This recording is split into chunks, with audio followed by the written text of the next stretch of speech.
Date of birth কিভাবে পরিবর্তন করবেন যদি কখনো আপনার এই যে মানে ফেসবুকের জন্মদিন মানে জন্ম তারিখ যদি কোথাও বা বছর কোথাও যদি ভুল থাকে তাহলে এটা আপনারা কিভাবে পরিবর্তন করবেন তা আজকের ভিডিওতে দেখাবো। তো ফার্স্টে এটা পরিবর্তন করার জন্য আপনাকে ফেসবুকে যেতে হবে, ফেসবুকে ওপেন করবেন। তো তারপর এখানে দেখতে পাচ্ছেন থ্রি ডট আইকন, এই থ্রি ডট আইকনের উপর একটি ক্লিক করে দিবেন। তো এখানে আসার পর আপনারা একটু নিচের দিকে স্ক্রল ডাউন করে আসবেন, তারপরে দেখতে পাচ্ছেন যে সেটিং এন্ড প্রাইভেসি, এই সেটিং এন্ড প্রাইভেসির উপর ক্লিক করে দিবেন। তারপর এখানে সেটিং অপশনটা কিন্তু অন হয়ে যাবে, এটার উপর একটা ক্লিক করবেন। তো তারপরে আবার একটু নিচের দিকে আসবেন, এই দেখতে পাচ্ছেন যে পার্সোনাল ডিটেলস, যে পার্সোনাল ডিটেল বলে অপশন আছে, এটার উপর প্রেস করবেন। তারপরে যে এইখানে আবারও যে নিচের দিকে পার্সোনাল ডিটেল দেখতে পাচ্ছেন, এটার উপরে আবারও একটা ক্লিক করবেন। তো তারপর এখানে দেখতে পাচ্ছেন বার্থডে অপশন, যে অপশনটা বার্থডে অপশনটা দেখতে পাচ্ছেন, এই বার্থডের উপর ক্লিক করে দিবেন।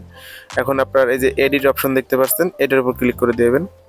তো এখন এই যে লেখাটা কিন্তু চলে আসছে, আমার এখানে দেওয়া আছে 2 জানুয়ারি 2005। এখন আপনি এখানে যেটা দিতে চান, আপনার কত জানুয়ারি দিবেন বা কত তারিখ আপনার জন্মসাল, আমি সাপোজ ধরে নিলাম যে ফেব্রুয়ারি মাসের 7 তারিখ 10 তারিখ, এটা দিয়ে দিলাম। তারপর এখানে কত সাল, যে সালটা আপনার জন্ম সাল আর কি, ওইটা আপনি এখানে সুন্দর করে সিলেক্ট করে দিবেন। আমি জাস্ট 2010 সাল দিয়ে দিলাম, ওকে।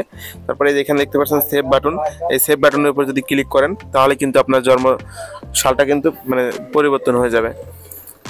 তো আপনারা এইভাবেই কিন্তু আপনার জন্ম তারিখ জন্ম সালটা ফেসবুকের পরিবর্তন করতে পারবেন। তো আশা করছি ভিডিওটি আপনাদের অনেক উপকার এসেছে। যদি কোথাও বুঝতে সমস্যা হয় তবে অবশ্যই কমেন্ট বক্সে জানাবেন, আর চ্যানেল নতুন হলে অবশ্যই সাবস্ক্রাইব করবেন।